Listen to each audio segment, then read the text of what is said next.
Assalamualaikum warahmatullahi wabarakatuh. Halo, halo, apa kabar? Saya Hersu Beno Arif. Senang sekali bisa kembali menjumpai Anda semua. Presiden Prabowo sore ini akan buka bersama dengan ulama dan ormas Islam di Istana Merdeka. Kegiatan ini merupakan satu rangkaian dengan undangan Presiden terhadap para mantan presiden, mantan wakil presiden, ketua lembaga tinggi negara, dan juga beberapa orang mantan menteri luar negeri maksud saya, yang berlangsung Selasa tanggal 3 Maret. Dari sejumlah pertemuan itu ada tanda-tanda yang sangat kuat. Presiden mulai melakukan evaluasi terhadap keberadaan Indonesia di Port Office yang dipimpin oleh Presiden Amerika Serikat Donald Trump. Apalagi para tokoh ulama dan ormas Islam ini kan posisinya sangat jelas. Mereka menolak Board Office, dan penolakan itu semakin keras setelah secara sepihak Israel dan Amerika Serikat itu menyatakan perang terhadap Iran dengan melakukan serangan. Ini dilakukan setelah perundingan nuklir antara Amerika Serikat dengan Iran itu gagal menemui kesepakatan. Kepastian bahwa Presiden akan mengundang para ulama dan tokoh-tokoh ormas Islam itu disampaikan oleh Menteri Agama Nasaruddin. Kan biasa Bapak Presiden mengundang tokoh-tokoh agama ulama untuk buka puasa ya.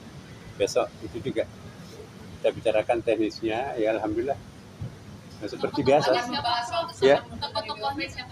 Ya biasa seperti yang sering diundang itu tokoh-tokoh agama. Ya. Tokoh. Ya ormas-ormas Islam, pimpinan-pimpinan pondok sesuai dengan kapasitas yang ditampung oleh ruangan yang ada. Berarti akan desakan mundur dari BOP? Kita nggak bicarakan. Akan dibahas juga, Prof. Ya, tapi Prof pernah ngobrol nggak sih sama tokoh-tokoh agama tentang posisi Indonesia di BOP? Ya, kita nggak bicarakan. Oke deh, Makasih ya, Prof.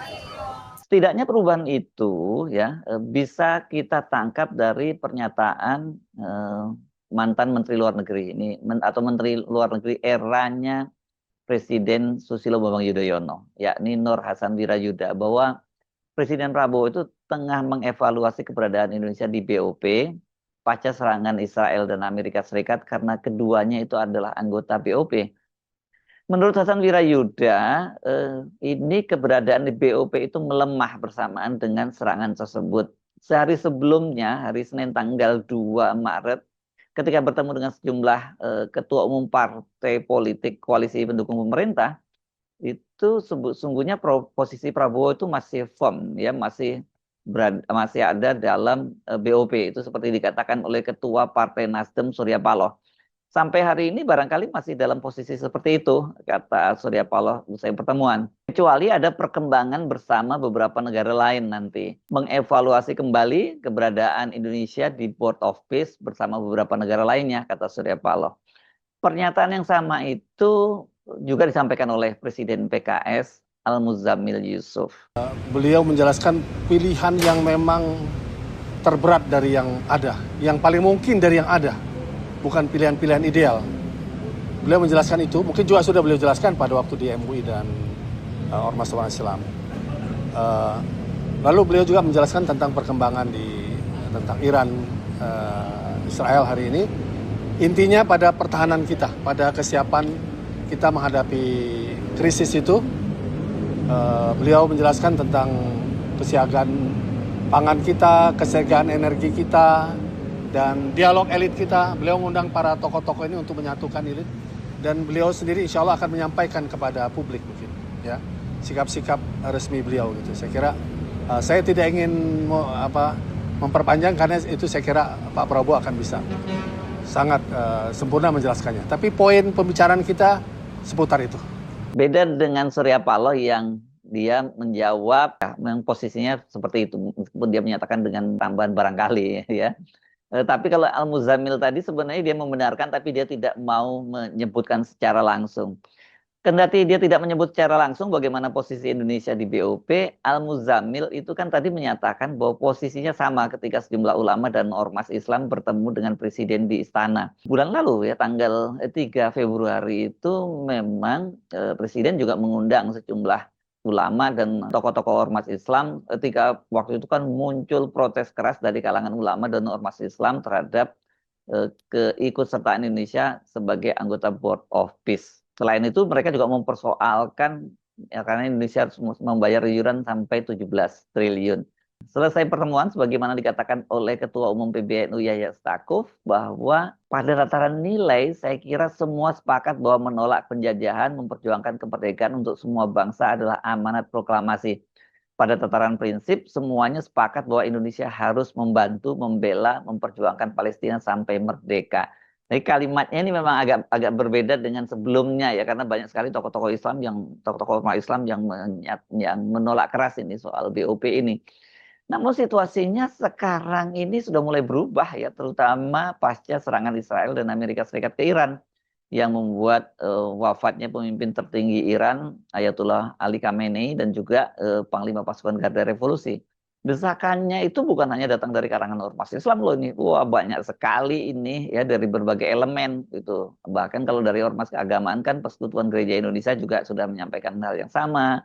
Kemudian para purnawirawan prajurit TNI dan juga sejumlah organisasi termasuk puluhan LSM dan puluhan guru besar dari berbagai perguruan tinggi. Ini semua opini publik di dalam negeri itu kontra terhadap keberadaan Indonesia di BOP dan juga ada kaitannya dengan posisi Indonesia yang harusnya mengutuk serangan yang dilakukan oleh Israel dan Amerika Serikat. Karena sebagaimana dikatakan oleh Hasan Wirayuda, kan Presiden Prabowo ternyata juga melakukan konsultasi dengan menelpon sejumlah negara Islam yang tergabung dalam Board of Peace. Nah, dari pembicaraan dengan para kepala negara lain itulah kemudian Presiden menyatakan akan melakukan evaluasi. Jadi jelas ya, hanya selang sehari setelah pertemuan dengan Ketua Umum Parpol, yang posisinya Indonesia itu masih dalam BOP, dan kemudian ketika bertemu dengan mantan presiden, mantan wakil presiden, mantan Menlu, serta pejabat tinggi negara lainnya, posisi Presiden Prabowo sudah mulai berubah, walaupun sedikit ya, karena itu evaluasi, tetapi tidak seperti sebelumnya tetap di BOP. Perubahan yang lain, ya, nah ini yang saya kira cukup mencolok, terlihat sangat nyata itu akhirnya pada hari Rabu ya, tanggal 4 Maret, Presiden Prabowo mengirim ucapan duka cita kepada pemerintah Iran atas wafatnya Ayatollah Ali Khamenei. Itu dikatakan oleh Menlu Sugiono ketika menerima kunjungan duta besar Iran di Jakarta, Muhammad Bajurde. Jadi jelas ada perubahan sikap. Kenapa? Karena sebelumnya banyak sekali yang mempertanyakan mengapa Indonesia tidak segera mengucapkan bela sungkawa seperti negara tetangga Malaysia misalnya yang sudah langsung menyatakan secara langsung, ini bukan bahkan melalui pidatonya Anwar Ibrahim kan sangat tegas dia mengucapkan mengucapkan bela sungkawa sekaligus mengutuk serangan Israel dan Amerika Serikat. Ya memang ucapan duka cita dari Presiden Prabowo itu sesungguhnya sangat terlambat karena serangan kan dilakukan pada tanggal 28 Februari dan selang sehari kemudian pemerintah Iran mengakui wafatnya Ali Khamenei setelah sebelumnya diumumkan oleh Perdana Menteri Israel Benjamin Netanyahu dan Presiden Amerika Donald Trump melalui akun media sosial masing-masing. Namun netizen rupanya tetap menyoroti, tidak ada pernyataan mengutuk atau menyesalkan serangan itu. Justru malah Menlu Sugiono itu kan mendesak Iran bersedia menahan diri dan duduk ke meja perundingan. Ironisnya ucapan bela sungkawa itu sudah didahului oleh mantan Presiden Megawati atau Presiden kelima Megawati Soekarno Putri yang mengirim surat secara personal ke Presiden Iran Masoud Pezeshkian. Tapi ternyata yang sangat menarik, ini sikap pemerintah tidak sama ini karena ternyata Menteri Pertahanan Syafri Samsudin itu pada tanggal 1 Maret 2026 secara khusus telah mengirim karangan bunga ucapan duka cita ke kedutaan Iran di kawasan Menteng, Jakarta Pusat. Jadi karena itu kita bisa melihat ada beberapa perubahan yang terjadi pada Pak Prabowo dari sebelumnya tetap di dalam Board of Peace menjadi melakukan mengevaluasi dari tidak adanya ucapan bela sungkawa kemudian jadi mengucapkan duka cita, tapi memang belum ada ucapan berupa pernyataan atau kecaman atau kutukan keras terhadap langkah yang dilakukan oleh Israel dan Amerika Serikat. Nah, pertemuan dengan ulama dan ormas Islam hari ini saya kira ini akan menjadi titik penting. Apakah Presiden Prabowo akan secara drastis mengumumkan soal mundurnya Indonesia dari BOP, karena sebenarnya secara eksistensi BOP ini sudah jadi dipertanyakan karena posisinya kan sudah tidak lagi netral tapi berpihak dengan adanya dua anggotanya yang menyerang Iran.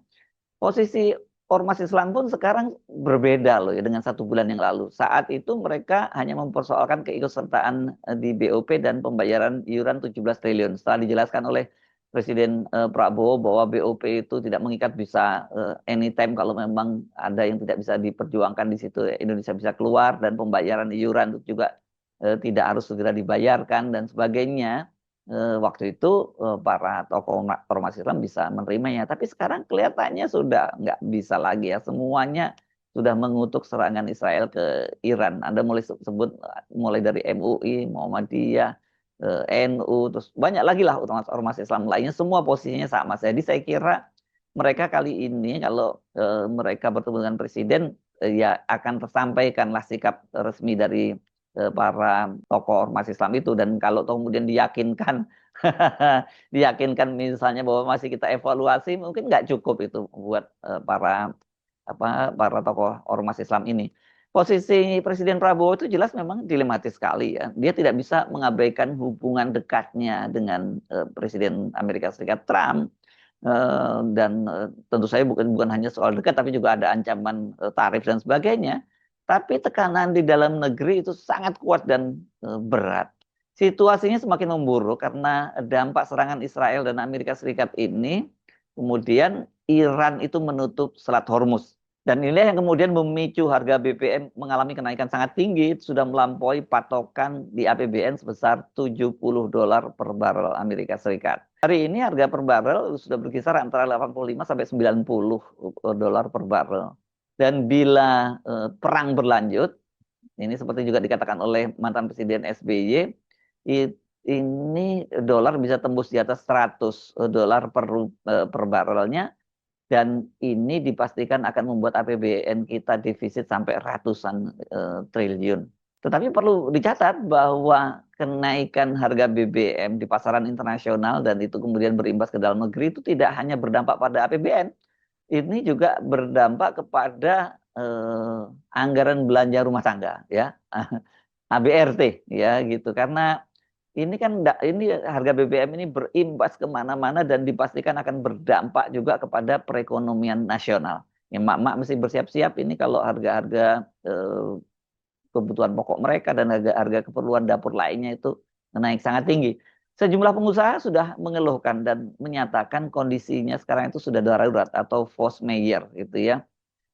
Ini salah satunya adalah perusahaan petrokimia, ini Chandra Asri yang di Cilegon itu, dia sudah menyatakan bahwa pasokan bahan baku mereka itu terhambat karena perang di Teluk itu. Jadi kondisinya darurat dan mereka tidak tahu sampai kapan gitu ya. Ini kan sama juga dengan soal cadangan BBM kita ya, yang menurut Pak Bahlil kan katanya hanya sekitar 20 sampai berapa tadi kemarin 25% begitu ya, dan itu kata dia ini katanya itu bisa diatasi. Tapi kalau lihat wajah Bahlil kok kita nggak meyakinkan ya. BBM kita sudah sejak lama hanya maksimal di 25 hari. Maksimal. Sehingga cadangan nasional kita itu minimal 20 sampai 23 hari. Sekarang BBM kita itu sudah 23 hari. Jadi sudah di atas standar minimal cadangan nasional yang sebagaimana lazimnya. Jadi kita nggak bisa katakanlah teman-teman menganggap harus Pak kita stok 60 hari, mau isi taruh di mana? Kita nggak punya storage. Makanya sekarang arahan Bapak Presiden segera kita membangun storage. Jadi bukan kita nggak punya cadangan untuk mengisi minyak, tapi sekarang mau taruh di mana? Inilah kekurangan kita. Tapi tidak usah kita saling menyalahkan siapa-siapa. Ini yang harus kita perbaiki. Dengan cara apa? Membangun storage agar cadangan kita bisa sampai dengan 3 bulan. Gimana? Gimana Pak rencana bangun storage barunya Pak? Kemarin saya sudah jelaskan di teman-teman di media waktu di SDM, kita rencana salah satu alternatif terbaiknya di wilayah Sumatera. Ya, baik, makasih. Kenapa saya tadi menyatakan nggak meyakinkan, kelihatan sekali nggak firm ya Bahlil tadi wajahnya ketika menyatakan itu, karena memang Kalau dengan stok hanya 20 hari atau katakanlah sampai 25 hari itu kan sangat sedikit sekali ya, negara-negara tetangga lain seperti Thailand saja sampai 60 hari. Kalau Jepang itu sampai 254 hari. Mereka aja sudah mulai panik di Thailand sudah mulai terjadi antrian ya. Antrian BBM. Jadi panik buying. Sementara di Indonesia alhamdulillah belum terjadi. Saya membaca katanya di Gayo ya, di Takengon itu sudah mulai terjadi antrian BBM. Mudah-mudahan nggak menular ke tempat yang lain. Jadi bagi Presiden Prabowo, dia tidak bisa mengabaikan desakan dari dalam negeri ini. Ini beda sekali dengan kerusuhan Agustus lalu ya, kan Pak Prabowo pada waktu itu bisa menjinakkan ini kelompok-kelompok civil society ini dengan janji adanya reformasi Polri yang sampai sekarang tidak terlaksana. Nah kalau sekarang ini Pak Prabowo tidak bisa lagi mengabaikan desakan atau sekedar mengulur waktu seperti janjinya terhadap reformasi kepolisian ya. Karena sekarang ini dampaknya secara langsung dirasakan oleh masyarakat. Ini persoalan perut masyarakat ya. Jadi dia memang perut itu tidak bisa menunggu. Jadi mari kita lihat apa langkah yang akan dilakukan oleh Presiden Prabowo. Benarkah dia berubah? Benarkah dia sudah berubah atau sama seperti juga janjinya sebelumnya dalam kerusuhan Agustus yang kemudian dia hanya mengulur-ulur waktu dan itu tidak terbukti. Kalau itu yang dilakukan oleh Pak Prabowo, dampaknya sekarang ini sangat serius. Saya Hersubun Arif, sampai jumpa lagi. Assalamualaikum warahmatullahi wabarakatuh.